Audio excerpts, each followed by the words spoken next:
Luis decided he wanted to go to Spain, to go to college. I'd like to know about the actual mechanics of it. Yeah, I mean, he had to get a student visa. That was probably the hardest part of the whole thing. You have to have a doctor's assessment that you're not bringing over any diseases. Mm-hmm. You have to have proof of your enrollment. You have to have proof that that I can support him. You have to have an FBI background check. That then has to be apostilled, which means it has to go to the Department of State and they have to stamp it. Right.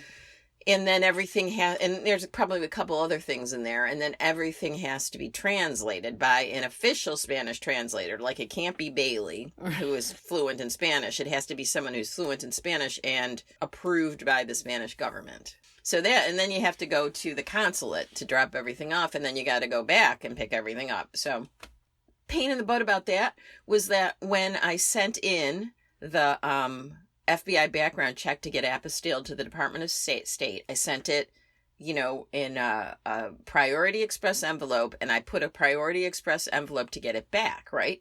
So it got there, it got signed and everything, and then this is the only probably important piece of mail I have sent in 20 years. The post office lost it on the way back. Wow. Still hasn't found it. They still haven't found it. Jeez. So I called the State Department, and luckily they sent me on another one. That's crazy. It was. I'm like, are you kidding me? They took your envelope and were like, just threw it. I don't know. And I'm trying to get a refund now on the principle of the thing, right? And they're still like, well, we still might be. I'm like, what are you talking about? I submitted the missing letter form. Right. It's been 3 months. You've told me you're closing it out, and I still can't get a refund on that. Yep. I couldn't believe it. Literally the one important piece of mail I have sent out. Yeah. They put a tracer on it. That's what they say. We'll put a tracer. And then you never see it. Yep. Yeah. But, then. What I was really asking is, yes. I wanted to hear the mechanics. I meant waving goodbye in the quad. Oh, yeah. Well, Walt, you've got to be more specific in your questions then. You're being kind of elusive. Yeah, because I could tell a bazillion stories, of the trip and everything. I like to let people have some rope. To hang themselves, yeah. Well, I mean, it was hard, it was interesting because we met some people there because we were on this app for the school. And so I met some people through this app, and we got together with them, and we spent a lot of time with them. There was several families. So he met a bunch of students, beforehand. I met in fact, they were all moms. I met like 2 dads maybe, but the dads weren't, I don't know, into hanging out. So, but, what was the point there? Oh, the first night we went out with them, we went to the rooftop bar of the Ryu Hotel. It was like 27 stories up, and you could see the whole city. Beautiful. It was a wonderful night. And so when we were getting ready to leave, Luis is like, I'm going to hang out with these people. I was like, okay. So he didn't get home until 4 a.m. And, but while he was gone, of course, I started crying, not because he was gone, but just thinking about it. And then it was just, the one night where I knew this is probably going to be the last time I saw him. I see him walking away, and I'm just like, yeah. It was horrible. Oof. It was horrible. I don't know if he would have got teary, but I know he didn't want, mm-hmm. A scene. And then the next... Because he's a boxer. Yeah. I mean, the next day he was at orientation, and I wasn't going to go to that because there was a parent orientation, and the moms that I met, they're like, no, you're going. So I did see him again, but only very briefly, and then when I hugged him, mm-hmm. he was just like, okay, bye, because everyone was around. And he probably didn't look back either and go, bye, Mom. Well, it's interesting. Since then, when I talk to him and when he lets me know what's going on with things, blah, blah, blah, I feel so much better having been there. Right. To engage like that, yeah. And I can picture I feel so much better because it felt very safe there. That's right. That being said, at orientation, he lost his credit card. Then last week he lost his debit card, and then his phone got stolen.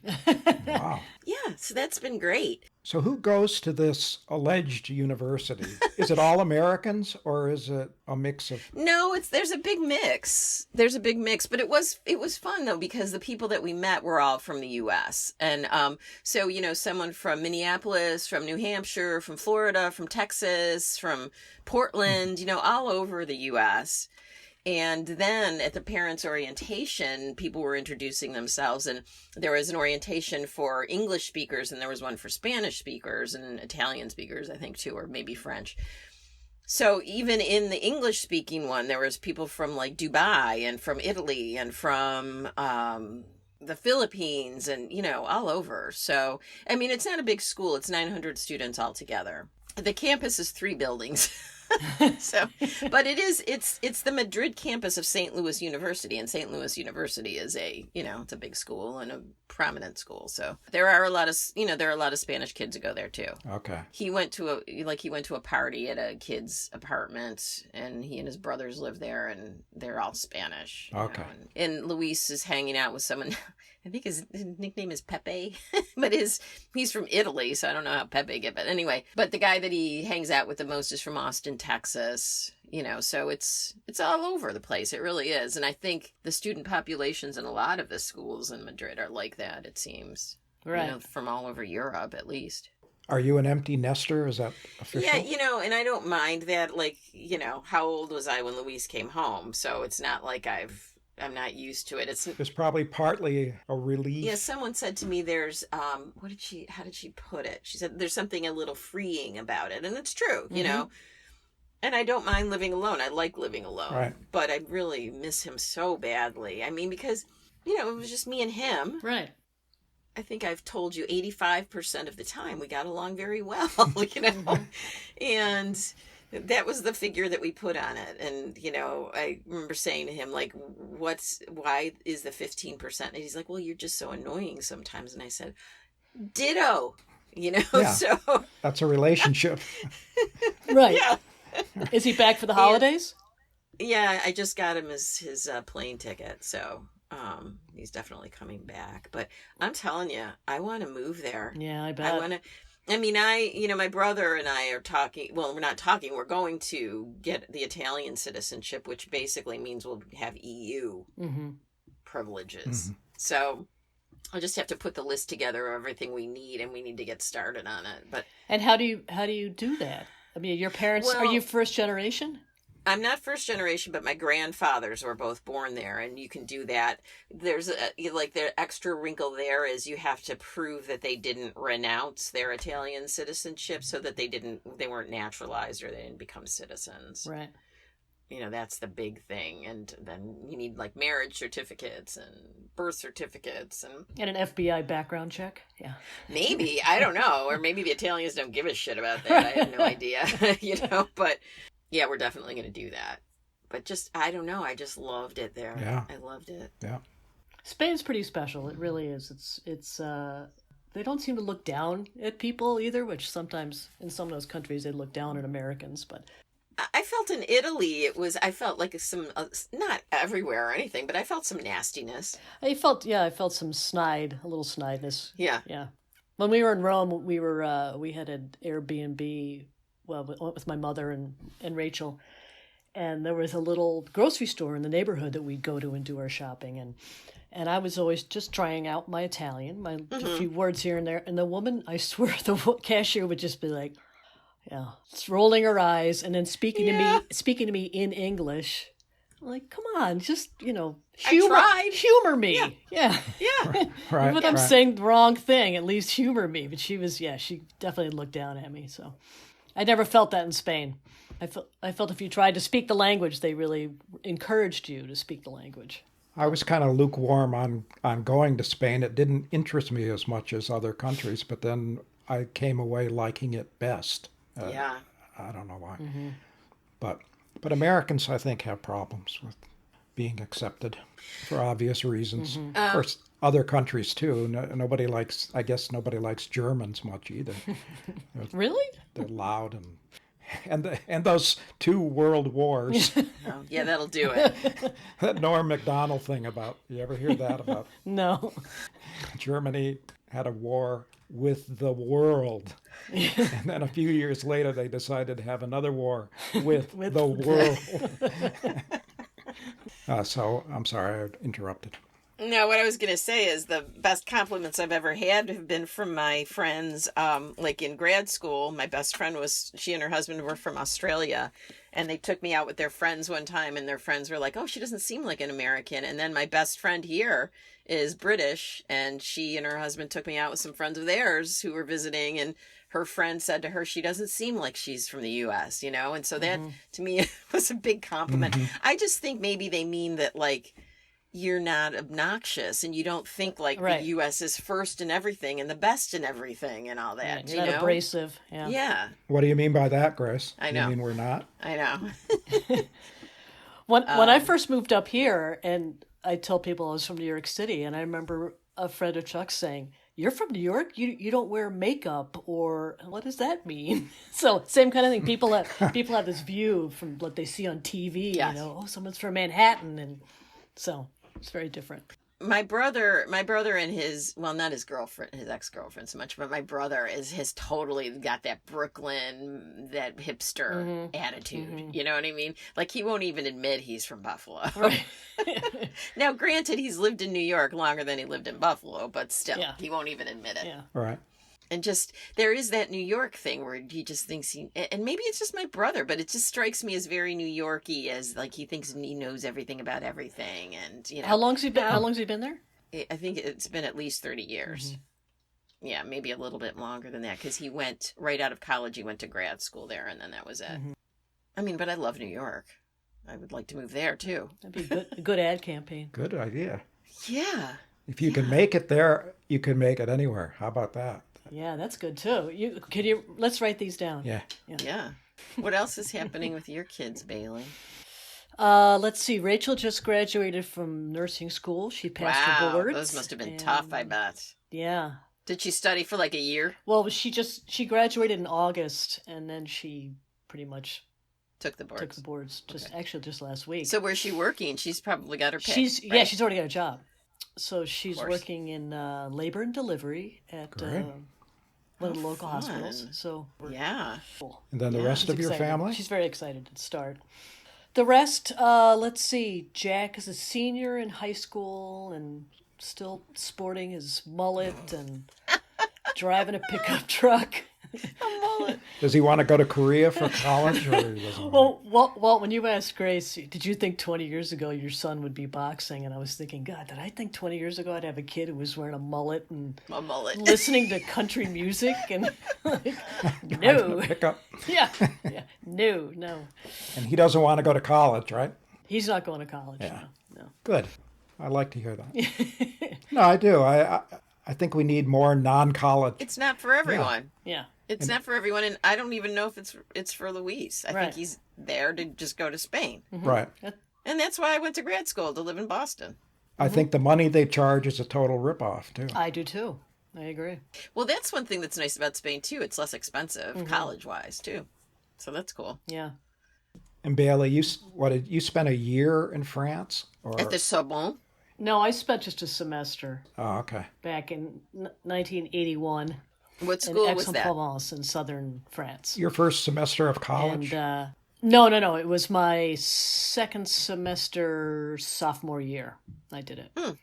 And it was through Northern Illinois University, because I went to school in Illinois. Oh. And so we just hooked up with the program there. And unlike you, my parents didn't come with me. And I just got on a plane with my bags. It was very different. At the age of, I guess I was 19. I was probably Luis's age, or 20. And a lot of the kids were from, same thing, kind of all over, and they were all Americans. But we had classes in French and in English, but mostly French. Yeah, that's cool. It's a little different take, yeah. How's your French now?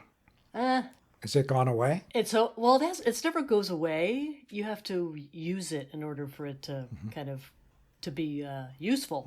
But when I went abroad with my mother a number of years ago, we did a boat tour in the Mediterranean, and I I ended up in Seville in Spain, and Mm-hmm. and all of a sudden it was like, oh, here we go. I'm hearing it, and I'm actually speaking it. And then the same was when we were in France. I was able to kind of just roll back into it, and that felt good. Yeah. So it's up there. You just have to use it. Yeah. I mean, that's the cliche, but they just talk so quickly, Yeah, that too. Luis helped me out though quite a bit. I mean, he's not fluent by any means, but he was getting things quicker than I was, because he was actually, I don't know. Anyway, what was I going to say? Oh, the person that he's the host family. It's just one woman. He said he thinks she's in her 50s or 60s.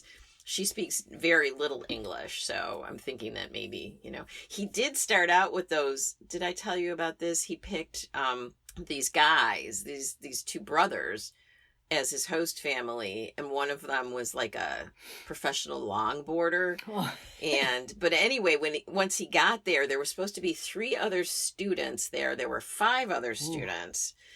And the one of the brothers was actually kind of living in the apartment too. And Luis had a roommate, and his roommate was 6'7". Oh boy.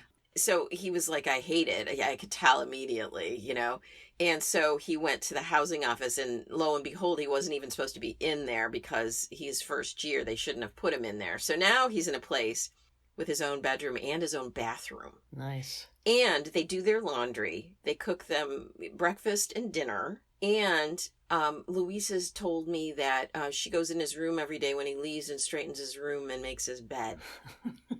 So I said, basically, you have a maid. Right.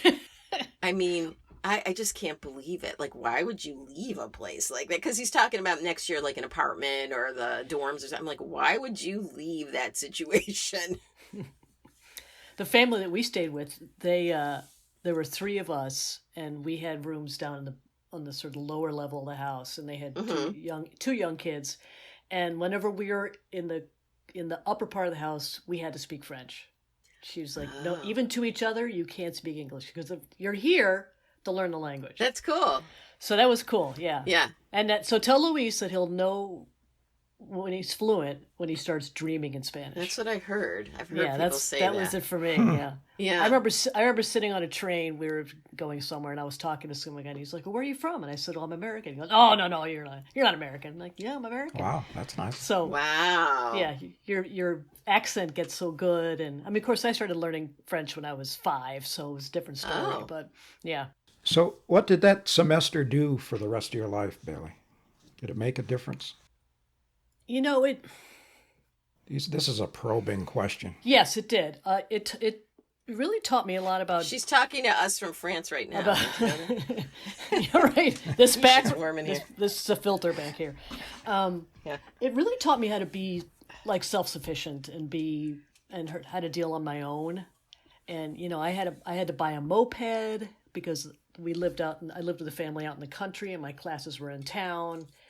And they were up on sort of higher up on a mountain. So if I had to take public transportation, I have to get down this huge mountain to get the bus. And so, wow. So I had to do all this stuff on my own at the age of 19 after living with my parents for 18 years. And so right.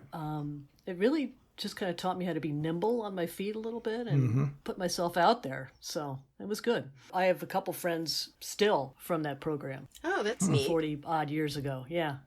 Yeah. So we were all, on our own, helping each other and having cool adventures. Yeah, that's cool. And some not so cool ones too, but I'm sure. More on that later. Well, no, let's hear one of those stories right now. Let's see. We took that sounds good. So we had spring break, and 5 of us, we took the trains and we hitchhiked down to Greece. And so that was where our spring break was. But we met this bunch of Greek sailors on the boat, of course. Oh, my God. You could stop right there. Oh, my God. We were playing cards with them, and we were 5 women and all these, these sailors, and it was just, it was crazy. Good times. I was totally smitten with this one guy. Nico was his name. Oh, so cute. The European dudes are different. Oh, I know. Just cooler. Yeah, different sort of confidence. I remember being in Mexico when I was, in my 30s and just, I don't know, I had a great vacation. Let's just put it that way. Hey, I did watch. This is nothing, right? This is nothing related to anything. But I watched all the Ip Man movies this summer. Oh, those are awesome. Cecilia watched those. Oh, they're so good. Loved those. They're so good. I love martial arts Yeah. movies. I do.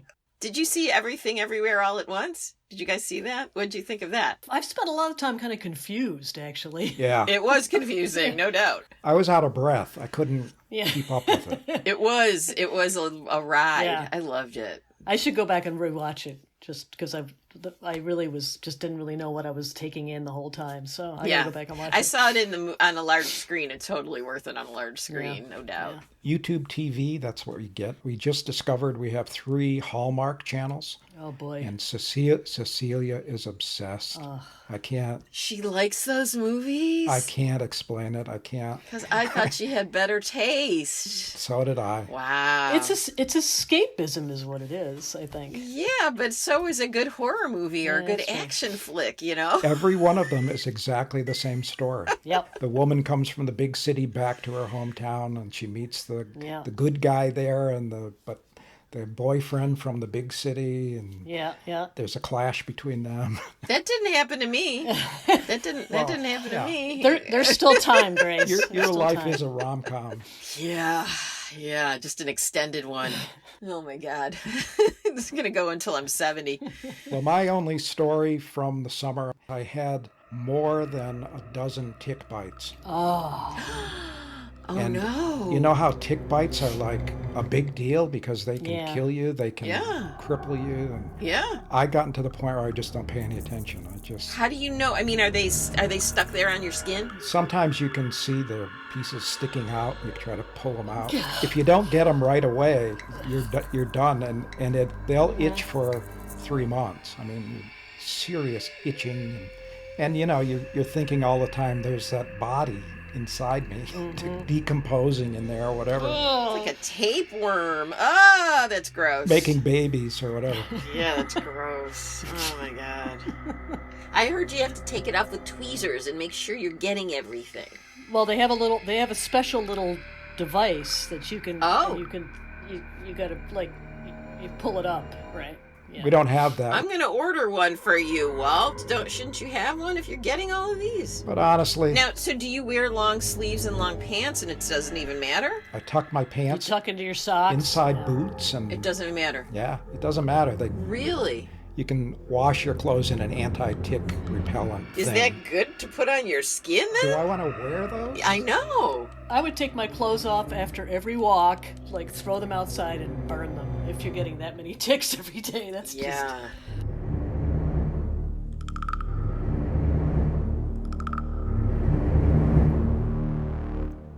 Kills bugs, ticks, and fleas. That's kills bugs, ticks, and fleas.